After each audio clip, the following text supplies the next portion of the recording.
एक लड़का था, वह काफ़ी गरीब था। उसके पास ना तो कुछ खाने को था और ना ही रहने को घर था। वह अपने दोस्त के घर रहा करता था। उसने एक छोटी सी कंपनी में पेंटिंग का काम करना शुरू कर दिया। धीरे धीरे उसके पास काफ़ी पैसे भी हो गए। बाद में वह काफ़ी धनी भी हो गया, लेकिन अभी भी उसके अंदर कुछ कमी का एहसास होता था। जब वह छोटा था तभी उसके माता पिता इस दुनिया से चले गए थे। उसने कभी प्रेम को नहीं जाना था। एक दिन जब वह अपने किसी काम से बाहर गया था तो उसे एक लड़की दिखी जो काफ़ी अच्छी और खूबसूरत थी। उसको देखते ही इस लड़के को उस लड़की से प्रेम हो गया। वह काफ़ी देर तक उस लड़की को देखता रहा। कुछ देर बाद वह लड़की वहाँ से चली गई। कुछ दिनों तक यह लड़का उस लड़की को खोजता रहा, लेकिन वह लड़की ना मिली। लेकिन नियति ने उस लड़की से इस लड़के को मिला ही दिया। वह लड़की इस लड़के के घर काम की तलाश में आई थी।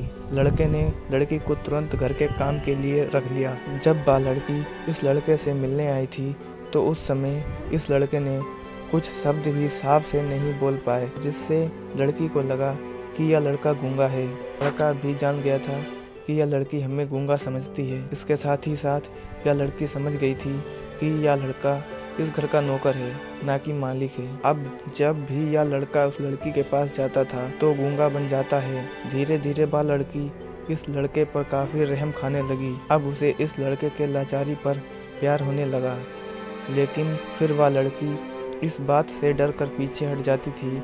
इस लड़की के भी माता पिता बचपन में ही मर चुके थे। इस लड़की को इसके चाचा ने पाला था और वह चाहता था कि वह जब तक जिंदा रहे यह लड़की उसके खाने और पीने का पैसा दे। लड़की का प्रेम हद से भी बाहर जाने लगा। लड़के के एक खांसी पर भी वह लड़की उसके पास दौड़ी पहुंच जाती थी। अब लड़का भी समझ गया कि इस लड़की को मुझसे प्रेम हो गया है। लड़का भी बहुत ज़्यादा उस लड़की से प्रेम करता था। उसने पहले लड़की के बारे में सब कुछ पता किया। जब उसे सब पता चल गया तो वह बहुत रोने लगा, क्योंकि उसने गूंगे होने का झूठ बोला था। अब वह दिनों रात रोने लगा। लड़की अपनी सैलरी में से लड़के की इलाज करवाने को कहती थी। एक दिन सुबह ही उस लड़की को पता चला कि वह लड़का हॉस्पिटल में भर्ती है। वह दौड़ते हुए जब हॉस्पिटल में पहुंची तो उसने देखा कि लड़का बेड पर बेहोश पड़ा है। उसके आसपास काफ़ी मशीन लगी हुई थी। जब लड़की डॉक्टर के पास पहुंची तो वहां पर डॉक्टर ने उसे बताया कि लड़का अब बोल नहीं सकता है। उसने अपनी जीभ को काटने की कोशिश की है। इसके साथ ही उस डॉक्टर ने उस लड़की को एक पत्र दिया। उस पत्र में लिखा था, मैं एक काफ़ी धनी लड़का हूँ। जिस घर में तुम काम करती हो उस घर का मालिक मैं ही हूँ, लेकिन इसके साथ ही मैंने तुमसे एक बहुत बड़ा झूठ बोला है कि मैं एक गूंगा हूँ। अब इस झूठ का प्रायश्चित करने के लिए मैं ऐसा काम करने जा रहा हूँ।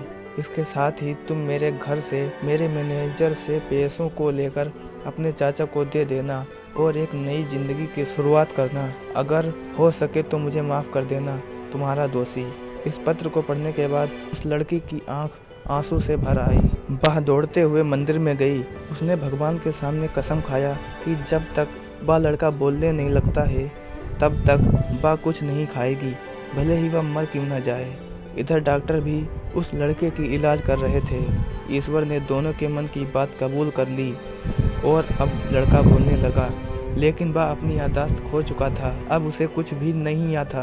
अब इसके बाद लड़की ने उसके याददाश्त के लिए काफ़ी कुछ किया, लेकिन याददाश्त ना आ सका। दोस्तों, इस कहानी से हमें यह सीख मिलती है कि अगर प्रेम की नींव को झूठ पर रखा जाए तो वह गिर ही जाती है। दोस्तों, आपको यह कहानी कैसी लगी हमें कमेंट करके ज़रूर बताएं।